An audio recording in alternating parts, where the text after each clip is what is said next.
All right. In this video, I'm going to share with you a true story that happened between me and the supposedly best friend that I had.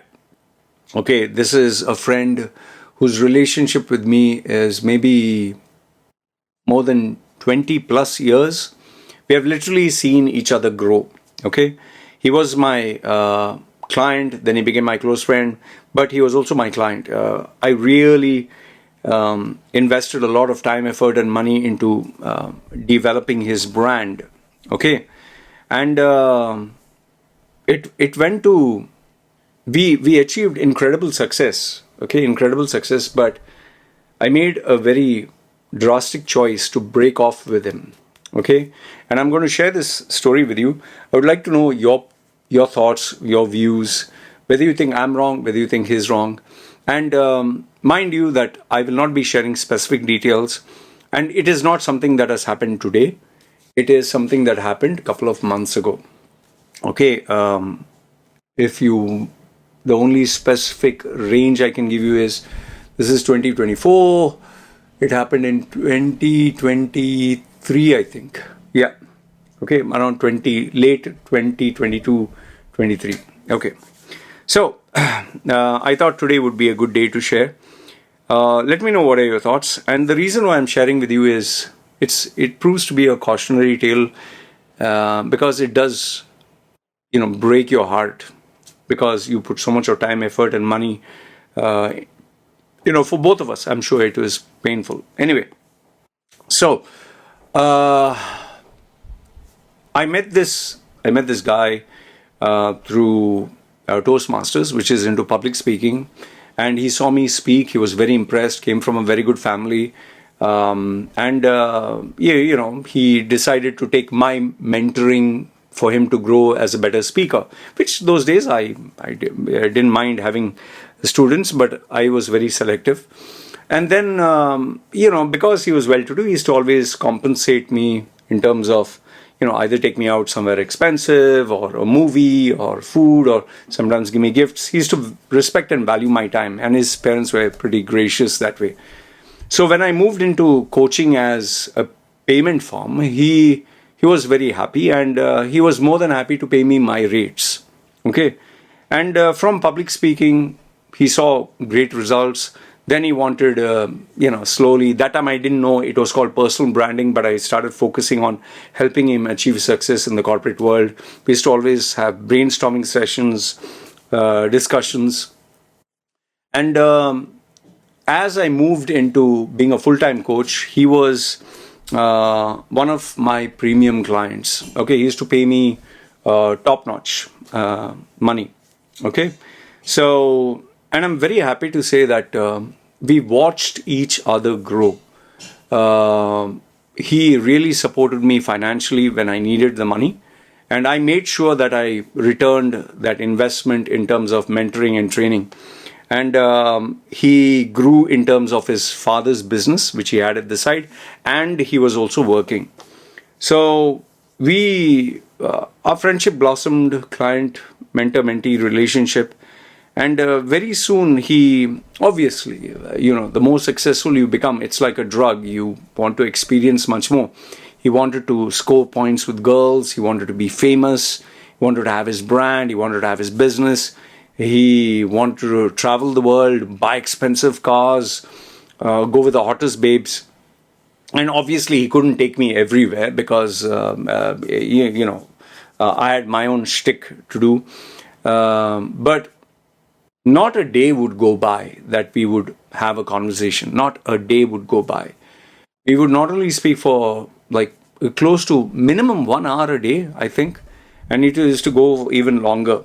Okay, but like this, we change with time. All of us change with time. So from being that jolly, happy, testosterone-filled, bodybuilder, powerlifter, 100-kilo guy that I was, that I'm with many girls and nightclubs and fun and picnic and restaurants and movies.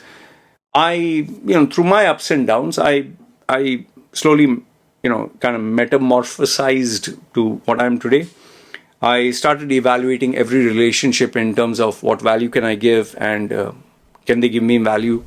I was very focused, hyper focused on in terms of my ambition, my goals, my dreams. I didn't have any time for anything else. So I changed in that way. And on the negative side, you could say I also became very cold blooded. If there's someone who I knew very close but was of no use to me but wanted my time, I would not entertain. So even I had my drawbacks. So in the same way, he also, as he started to get more successful, more money, success money goes to your head. You become more proud. You become a bit of a show off. You demand respect. You don't take shit from others, which is very normal and natural because he was a multi-millionaire and he was traveling around the world meeting CEOs, and he would still take my advice. He would still take, I know you may find it hard to believe this, but he always spoke to me because there were things he could not share. Like, for example, you see a hot girl, you can't discuss, hey, should I shag this girl? So he would discuss things with me and I'd tell him, listen, don't do this, don't do that. Do this, do that. You're meeting, let's say, a VIP, a consulate, a ambassador. This is how you go about. Oh, this is how you dress. This is how you talk. He would share his speeches because he used to give presentations being the head of the company that his father had. So everything was going as it is. But then it came to a part where our changes in our personality became so much, we literally started feeling the tension between us. Okay? In his case, it was, he was getting to become more proud, more arrogant, wouldn't take shit. He had that aura about himself, invincibility. And before, obviously, he was like a student to me. Yes, sir, no, sir, whatever, sir. And now he's like, yeah, man. So I could feel it, but I kept quiet.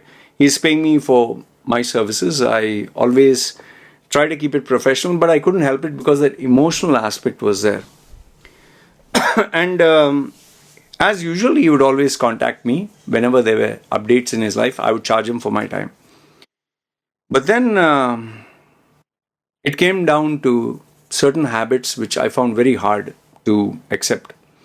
Number one was obviously that kind of slight condescending sarcasm, kind of disrespect, like, because he was earning more money than me, because he was more richer than me, more successful, more girls, more cars, private jets, this, that, whatever, daddy's money. So he kind of looked down on me because I was very happy with my simplicity. And yes, I had many more failures and I was not as up to his level. So I kind of sensed that, and it's something you don't say, but you can sense. Okay, so that was one.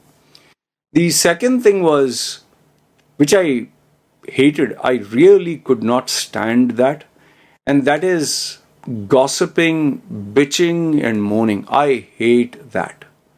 I really cannot stand it when you keep bitching and moaning and groaning and talking crap, wasting time. I don't like that. In fact, there was a very close female friend of mine, client of mine, very well-to-do. She also, we literally, I think our relationship ended the day I told her, listen, I'm not interested in this bullshit here. Don't tell me she bent over, she got down on her knees and she is a slut and this and that, and that's why I didn't get the promotion. And do you know this? Oh, she's sleeping with this guy. He's sleeping with that guy. Oh, these women are. I don't like all this gossiping nonsense here. I mean, I'm here to focus on your brand. Let's talk about your brand and what we need to work on. In fact, my mentor told me this right on the face one day. When I asked to call him up and talk to him about this and that and this guy and that guy, he told, Loy, stop. And I said, oh, what happened? Loy, I'll make a separate video on this. What did he say and why did he say this? But he had told me this. He made it very clear. If you're going to call me, we will talk about you and me, not the third person. Others don't call me. He had made it very clear. So I, at that time, didn't realize why was he saying this, because I thought, you can open up to a friend and all that. But I think once I became a mentor and a coach and focused on my career path, I just realized if you're really focused, you don't have time for all this bullshit here. So I always try to give him hints. Don't talk about others. Don't, gossip. Don't bitch about others. Focus on you. Until one fine day, I had to literally and explicitly say, listen, I'm not interested in all this crap, okay? Who did this? Who slept with who? Who's fucking who? Who's cheating who? Who's a slut? Who's a this? You talk about you and me, and we'll focus on your improvement. And I expected him to at least give it a little bit of respect when I said it, but he's like, oh, ho, ho, Mr. High and Mighty. Oh, so you want to take that, the greater path and show that you are this mature guy. Oh. He was pretty sarcastic. I don't know if he was drinking that day because he was overseas, but I just kept quiet. I said, I'm pretty serious about this. So, okay, Mr. Grumpy, whatever. Okay. So one was a disrespect, one was this gossiping thing.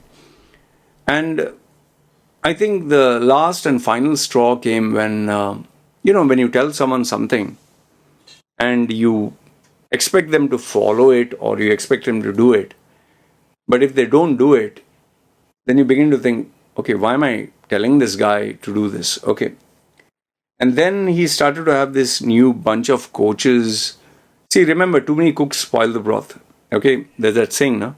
If you have an Indian chef, one chef, you can speak to him, tell him what you want. But now if you want to make a dish and then you have your old chef and then you start getting, okay, this new chef will give you a couple of new ideas. Okay, he's a new guy. And then you bring another chef. This lady will also tell you and supervise what you're doing. And I was like, sorry, who are these people? And he said, see, you all work together as a team to focus on my brand. Right off the bat, I knew that I think this is the end. I don't think I can do this. So I kept quiet. I didn't say anything. And after he introduced me to these 2 or 3 new coaches that he had in mind, and he wanted us to work together as a brand, as a team for his brand, that very day in the evening, I told him, listen, I think I just want you to know that I don't think it's going to work out anymore. Okay. So he was sober and he was pretty serious. He was like, why? What happened? I said, we used to work together as a team. Okay. Me and you. And I prefer that way. And that was my working style. Now, all of a sudden you have one other coach for something, one other coach for something.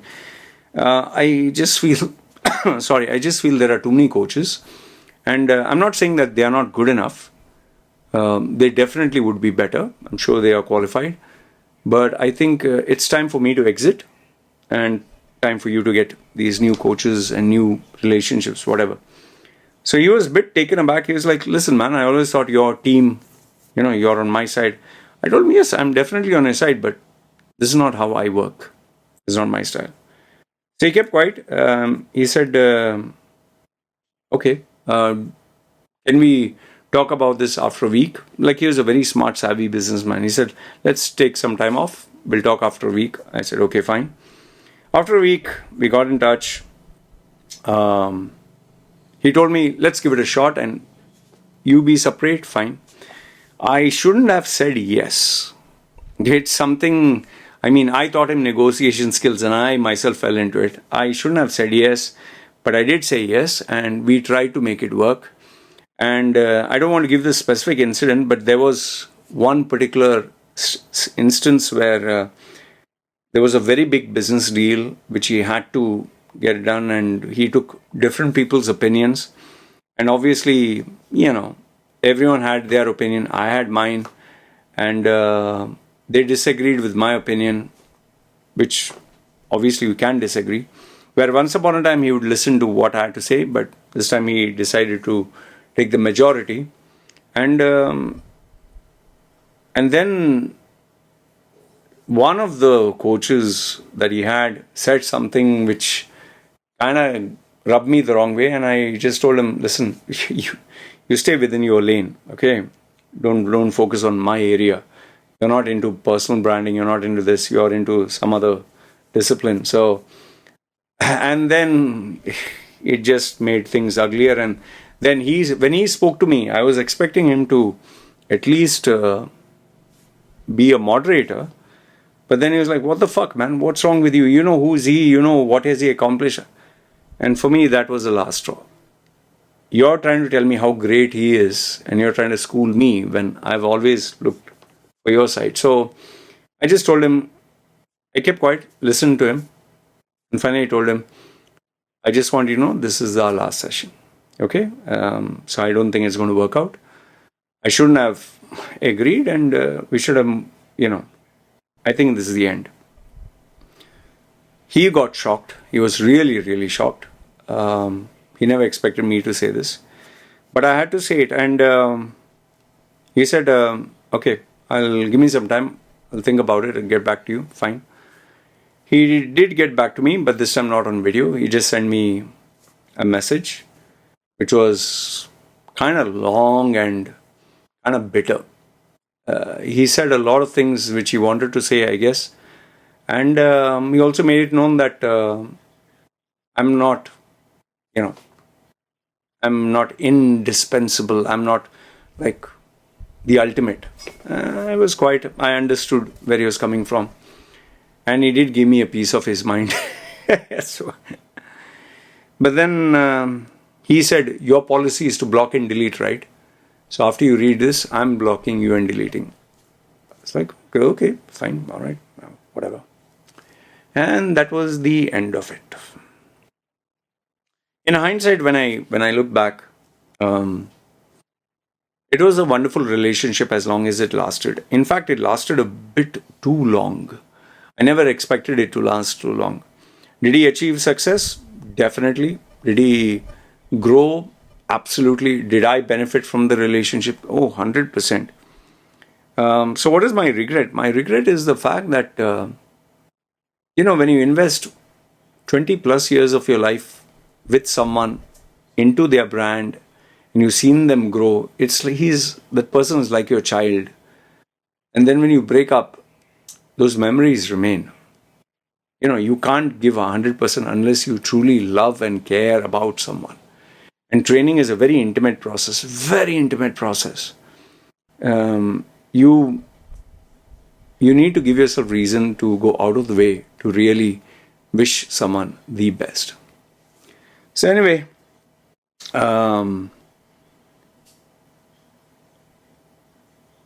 is he doing well? I'm pretty sure he must be doing well. I have not checked. I'm being honest with you. I make it a policy not to check, not to Google search. I don't have that habit. But I definitely believe he'll definitely do very well. He's a very dynamic young man. Do I feel kind of bad that helped him achieve from here to here, and now when he is at the highest point, he has just dumped my ass. So, I mean, like Rocky movies, when the coach helps you reach a particular level, and once you reach there and you say goodbye, you can look at it as, wow, he dumped his coach. But I look at it as, this is a phase of life. Even if, in fact, the best example I can give is when you have a son and daughter, you literally, the baby fits in your hand, like Rocky said in Rocky 6. You fit into the palm of my hand, and you wash, you clean, you give that life the happiness, you hold it, you hug it, you make it grow up. And then as you see it achieve greatness, and you mentor it and guide it, and you become part of their lives. And then one fine day, your son or daughter has to marry and move on, and then you're left alone in that empty house. It's a reality of life. It's a fact of life. And only if you're a mentor, only if you're a coach, only if you're a father, you'd know how it feels. And that is why maybe when they become old, they are dying to see their grandchildren. They want their family to be together. I guess I understand why it is like that now, at least now at this age. So overall, I think he is a family man now. He has children. I'm sure he's settled down. Would I expect him to come back? No, I wouldn't expect. Would I want him to come back? No. Bygones is bygones. You move your way, I move my way. Because even if we do bump into each other, what are we going to say? Just talk about the good old days, which I'm not interested. I just feel that you need to go your way, I need to go my way. And I definitely wish you all the best. I don't want anything bad. So, I thought I'd share this personal story with you. And he's not a bad person. Let me just tell you, he's not a bad person. We all have our ups and downs, we all have our quirks. But it's just that there are certain things as we grow older we can't tolerate. In my case, disrespect, being taken for granted, listening to bitchy stories about others and gossip and mindless chatter. I don't like all that. I just want business. We talk about work. We focus on goals. And I work alone. I don't want team of coaches with me and whom I have to give. This is my report. This is my analysis. Do you approve? I don't work like that. I work independently. So anyway, I just thought I'd share this with you. Let me know your thoughts in the comments below, whatever you feel. And remember what I told you. He's not a bad person. Okay? So it's no point if you say, oh, he's a piece of shit, ungrateful. Nothing like that. It's just life. Two different people. We grew up, evolved, and at some point we realized, it's time to move on. Alright, you guys take care and let me know your thoughts in the comments below.